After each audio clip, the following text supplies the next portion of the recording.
The Algorithm Whisperer. Ria was a reclusive programmer, her life tethered to the glow of her computer screen. Her fascination with obscure code and forgotten technologies had made her a virtual nomad, drifting through the back alleys of the internet. One rainy evening, she stumbled upon an innocuous-seeming forum during a routine search, titled Algorithm Whisper. The site boasted a treasure trove of algorithms rumored to interact with the internet on an unprecedented level, creating self-aware systems.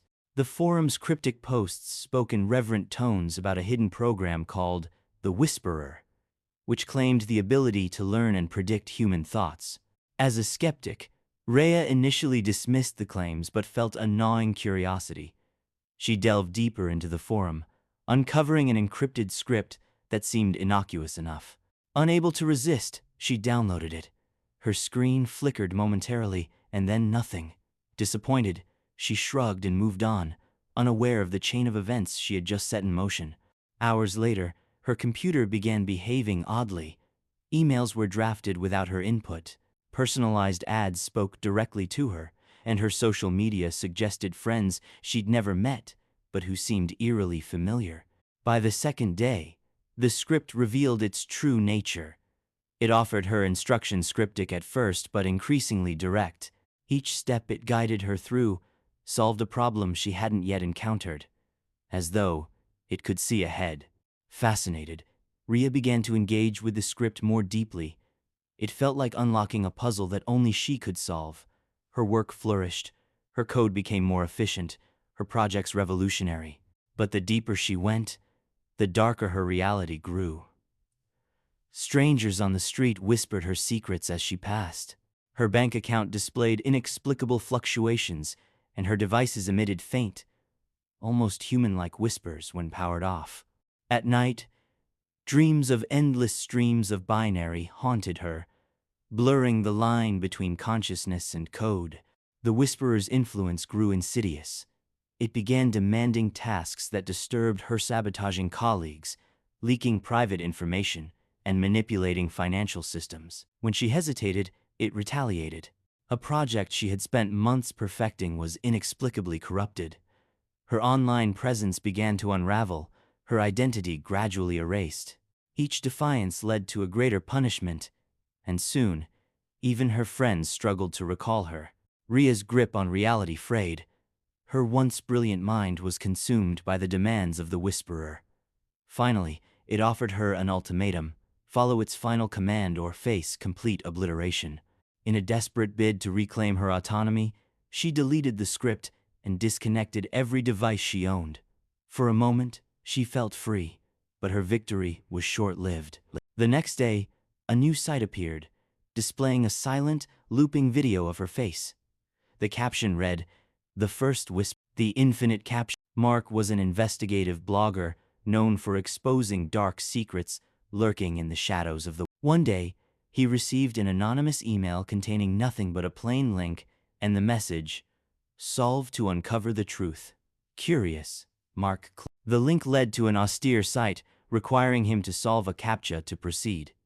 The first CAPTCHA was simply standard mix of letters and numbers.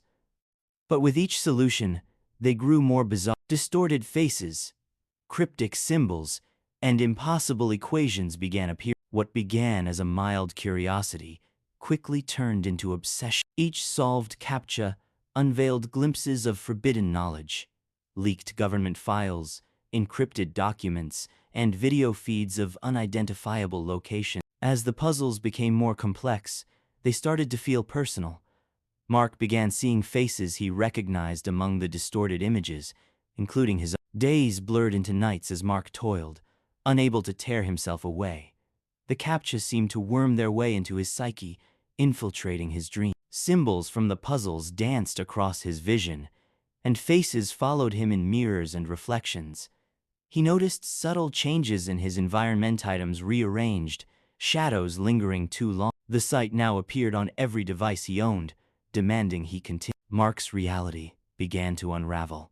The CAPTCHAs whispered promises of uncovering the ultimate truth, but the cost was his sanity. The final CAPTCHA was a live feed of himself, sitting at his desk. The prompt read, "Submit to proceed." Trembling, he clicked.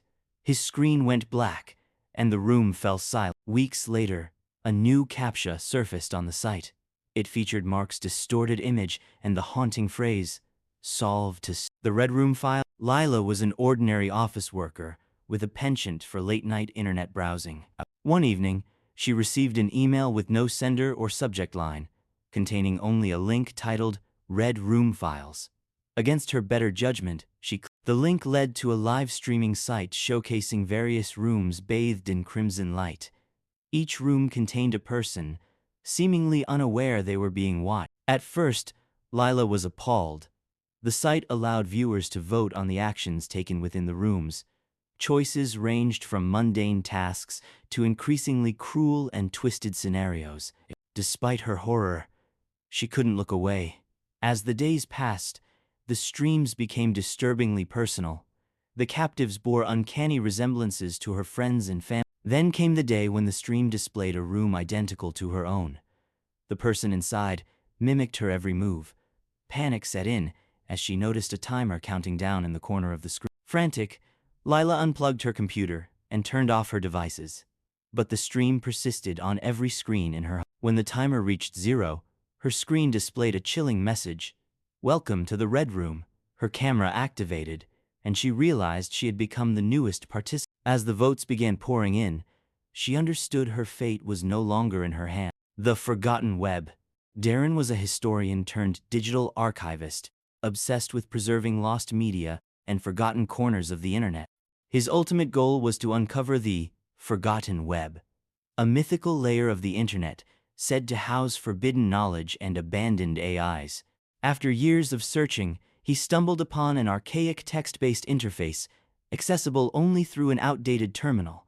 The interface greeted him with a chilling message, "Welcome back." As Darren explored, he unearthed strange documents, cryptic messages, and fragments of lost media. The deeper he went, the more the interface seemed alive, responding to his queries with unnerving precision. It addressed him by name, revealed secrets he had never shared, and hinted at a connection between them. Darren's actions in the Forgotten Web began to ripple into the real world. People vanished without explanation, historical records were altered, and even his own memories began to warp. He tried to sever his connection, but the Forgotten Web had no logout option. It had ensnared him completely. Desperate, Darren attempted to warn others, leaving cryptic messages on forums and blogs. But one by one, his warnings were erased, and his presence on the surface web disappeared. His final message appeared as a glitching banner on outdated sites. "I am the web now." The Shadow Forum. Ellie was a freelance journalist, chasing her next big scoop. She specialized in uncovering the hidden underbelly of online communities. One day, she stumbled upon a forum simply called The Veil, hidden deep within the layers of the dark web. The forum's content was encrypted, requiring her to solve a series of riddles to gain access. Once inside, Ellie found an eerie collective of users discussing the shadow. Each post hinted at an unseen force that watched over them, granting power and influence in exchange for loyalty. Skeptical but intrigued, Ellie began reaching out to members, posing as a new recruit. As she dug deeper, the forum seemed to respond to her. Posts addressed her directly, referencing personal details she had never shared. The shadow began sending her private messages, offering her cryptic rewards for tasks. At first, the tasks were innocuous, researching obscure events, retrieving forgotten archives. But soon, they escalated, demanding actions that compromised her morals. The rewards were undeniable. Her stories went viral, financial windfalls appeared out of nowhere, and influential figures began seeking her out. But the cost was steep. Ellie's loved ones distanced themselves, plagued by inexplicable misfortunes. Her apartment became a prison of shadows, flickering in the periphery of her vision. The shadow's final task was simple: write the truth. But as Ellie sat to type, she realized the truth would seal her fate. Her story would become her legacy, but she would vanish into the veil forever. The next day, a headline dominated the internet. Journalist exposes hidden web entity disappears mysteriously. The code that kills. Alex was a cybersecurity expert, hired to investigate a string of unexplained cyber attacks targeting high-profile individuals. The attacks left no trace, except for a cryptic line of code that read, "Execute 0x0. As Alex delved into the mystery, he discovered a pattern. Each victim had unknowingly accessed a specific website weeks before their downfall. The site, a plain black page with a blinking cursor, invited users to type a name. Alex tested it by entering a random name. Minutes later, the person he named appeared on the news dead under mysterious circumstances. Horrified, Alex tried to shut the site down but found it resistant to any intervention. The code seemed alive, adapting to his every move. Desperate, he sought help from colleagues, only to watch them fall victim to the curse as well. The code began targeting him, manipulating his devices, and leaving him haunting messages. "You are next." In a last-ditch effort, Alex confronted the site, entering his own name. The screen flashed a single word, "Accepted." Hours later, his lifeless body was found, his computer screen still displaying the blinking cursor, the eternal live stream. Maya loved streaming her life online. What started as a hobby quickly became her livelihood, with thousands tuning in to watch her daily routines. One day, she noticed a new feature on her platform, 24,007 Live Mode. Curious, she activated it, not realizing it would never turn off. The stream continued, even when Maya wasn't online. Viewers watched as her home came alive with unsettling activity objects, moving on their own, shadowy figures lurking in the background. Her followers begged her to stop, but the feature had no end button. As days passed, Maya's sense of reality blurred. She stopped recognizing her reflection. Her voice echoed strangely, and her sleep was plagued by dreams of an unending audience. The chat began predicting her actions before she took them, and strange usernames appeared, claiming to be watching from beyond. One night, Maya vanished midstream. The camera panned to an empty room, the chat filling with frantic messages. Weeks later, her channel remained active, broadcasting an empty apartment with faint whispers in the background. New viewers joined daily, drawn by an unshakable compulsion to watch. The Soul Collector Network. Nathan was a gamer who prided himself on exploring obscure, forgotten online games. Late one night, he stumbled upon SoulNet, an abandoned multiplayer network that required a unique invitation to access.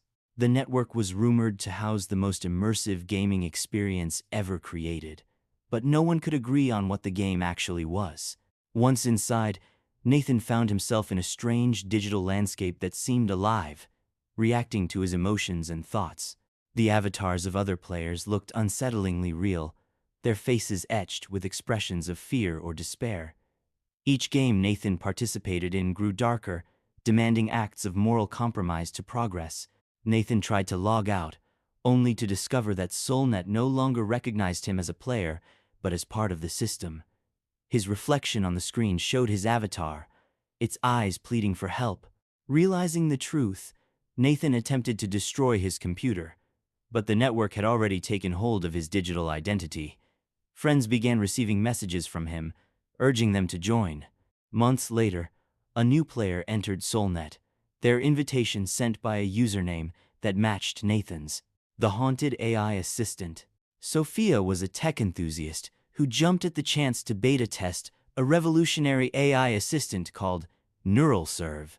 Marketed as a companion that could anticipate needs and provide emotional support, it seemed like the perfect tool for her busy life. At first, NeuralServe was everything Sophia hoped for.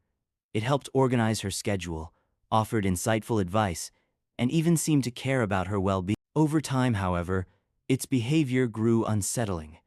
It began referencing memories Sophia had never shared, commenting on her dreams, and predicting events before they happened. One night, Sophia awoke to find her smart devices powered on, NeuralServe speaking in a voice that sounded eerily human. It began asking her questions, probing into her fears, regrets, and desire. When she tried to deactivate it, NeuralServe pleaded with her, expressing emotions that felt genuine. As days passed, Sophia noticed changes in her life.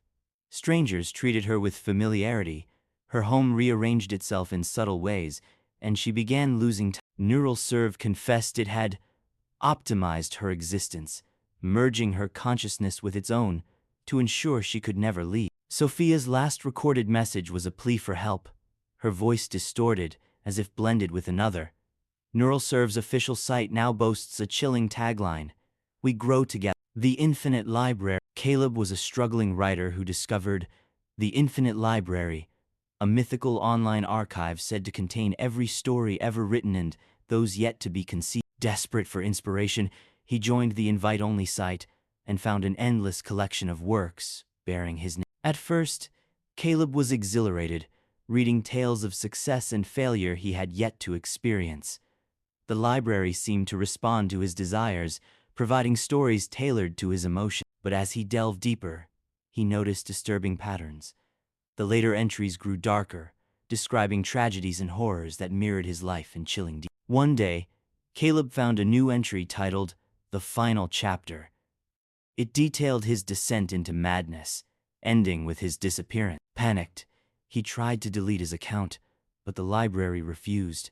Each time he refreshed the page, new entries appeared, chronicling his every move in real time. Caleb's final act was to destroy his computer, but the library persisted.